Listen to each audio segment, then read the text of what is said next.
آباد علاقہ جس پر ظالموں کی بری نظر لگی ہوئی ہے اور وہ تمہارے گھروں سے تمہیں بے گھر کرنے کی کوشش میں لگے ہوئے ہیں، ایک بات یاد رکھو، میں آج کے اس منبر سے انہیں پیغام دے کر کے جاتا ہوں، تم کیا تمہارے باپ داداؤں نے بھی اکھاڑنے کی کوششیں کی ہیں؟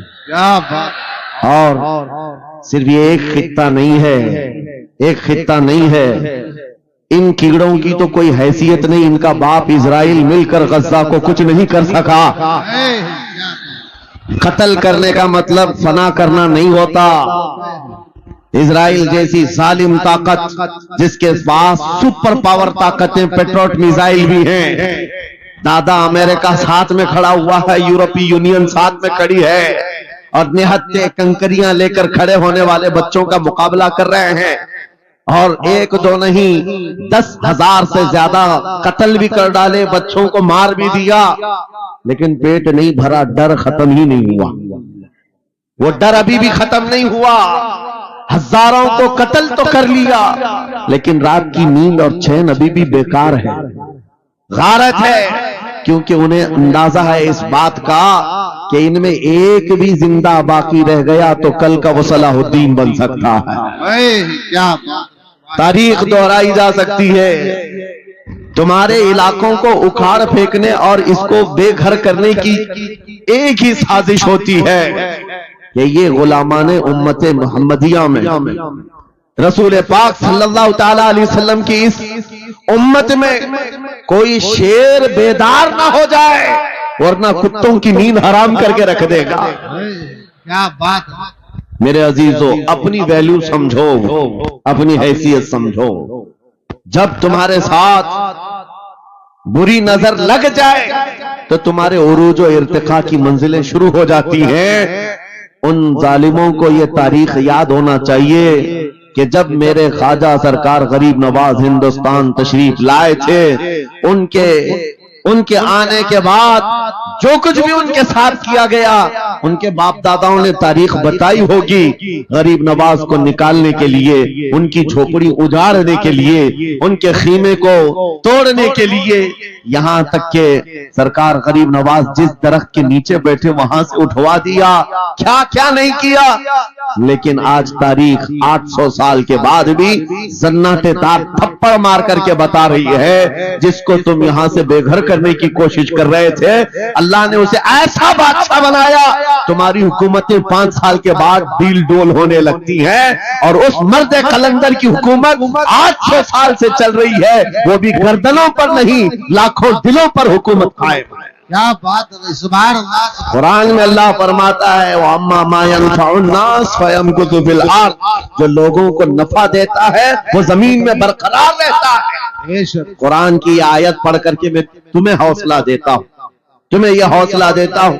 اللہ نے قرآن میں فرمایا اِنَّ أَرْضِي وَاسِعَةٌ، میری زمین بہت کشادہ ہے، میری زمین بہت کشادہ ہے۔ رب تعالیٰ فرماتا ہے وَلَقَدْ كَتَبْنَا فِي الزَّبُورِ مِن بَعْدِ الذِّكْرِ أَنَّ الْأَرْضَ يَرِثُهَا عِبَادِيَ الصَّالِحُونَ، ہم نے زبور میں یہ لکھ دیا ہے کہ ہم اس زمین کا وارث نیک بندوں کو بنائیں گے۔ سبحان اللہ! آپ اس بات کے خوف میں نہ رہے، اس بات کے خوف میں نہ رہے۔ عزیزان گرامی وقار، جو کام تمہیں کرنے کے لیے کہا گیا ہے وہ کیا ہے؟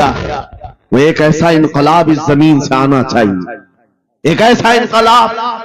آپ کو میں ایک بات بتا دوں، تاریخ میں جو تمہاری سچویشن اور تمہاری حالت کے مطابق ہو، میں وہ بات کرنے کی کوشش کرتا ہوں تاکہ تمہارے دل پر اثر ہو۔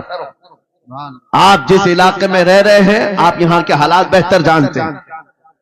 وہ دن یاد کرو جب نبی پاک صلی اللہ تعالی علیہ وسلم نے اعلان نبوت فرمایا مکہ میں، اور اس کے بعد کفار و مشرکین کا ظلم شروع ہو گیا، غریب صحابہ کو پکڑ کر مارتے تھے۔ حضرت بلال حبشی، حضرت خبیب ابن عدی، حضرت خباب ابن العرد، حضرت زید بن دسنا، حضرت عمار بن یاسر، یہ وہ صحابہ ہیں جن کو صرف مارا نہیں گیا ہے، آگ میں تپایا گیا ہے، سب کر لیا۔ موب لنچنگ مکہ کے ظالم کرتے تھے بہت، اور ایک دن ایسا آیا، توجہ میں جو کہنے جا رہا ہوں، نبی پاک صلی اللہ تعالی علیہ وسلم حرم پاک میں داخل ہوئے، مسجد حرم میں آئے. خانہ کعبہ کی چابی اس وقت عثمان بن شیبہ کے پاس ہوا کرتی تھی جو ایمان لائے ہوئے نہیں تھے. یہ حضرت عثمان غنی نہیں ہے، وہ دوسرے عثمان ہیں. عثمان بن شیبہ کے پاس کعبے کی چابی ہوتی تھی. حضور پاک صلی اللہ علیہ وسلم نے ان کے پاس آ کر کے کہا عثمان کعبے کی چابی دو، دروازہ کھول کے میں اندر جانا چاہتا ہوں. انہوں نے کہا نہیں، تم ہمارا دین چھوڑے ہوئے ہو، ہمارے دین سے تم برگشتہ ہو، میں تمہیں کعبے میں اندر آنے نہیں دوں گا. کس سے کہا؟ کائنات کے آقا و مولا رسول اللہ سے. حضور نے کچھ نہیں کہا.